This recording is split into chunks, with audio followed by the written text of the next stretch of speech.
Hi friends, ಇವತ್ತಿನ KRS ಡ್ಯಾಮ್ನ ನೀರಿನ ಒಳಹರಿವು ಮತ್ತು ಡ್ಯಾಮ್ನ ಹೊರಹರಿವಿನ ಬಗ್ಗೆ ತಿಳಿದುಕೊಂಡು ಬಿಡೋಣ.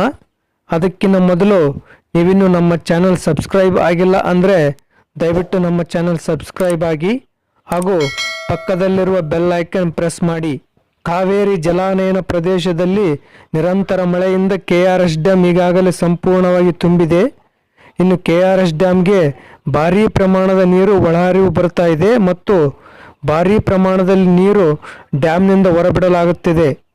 ಇನ್ನು 23 ಜುಲೈ 2024 ಅಂದರೆ ಇವತ್ತಿನ KRS ಡ್ಯಾಮ್ನ ನೀರಿನ ಮಟ್ಟ ಬಂದು 124 ಅಡಿ 2 ಇಂಚು ನೀರಿದೆ.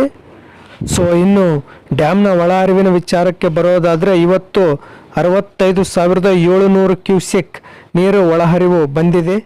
ಸೊ ಇನ್ನು ಹೊರಹರಿವಿನ ವಿಚಾರಕ್ಕೆ ಬರೋದಾದರೆ ಇಂದು 55,000 ಕ್ಯೂಸೆಕ್ ನೀರು 21 ಕ್ರಸ್ಟ್ ಗೇಟ್ಗಳನ್ನು ಓಪನ್ ಮಾಡಿ ಕಾವೇರಿ ನದಿಗೆ ಬಿಡಲಾಗಿದೆ.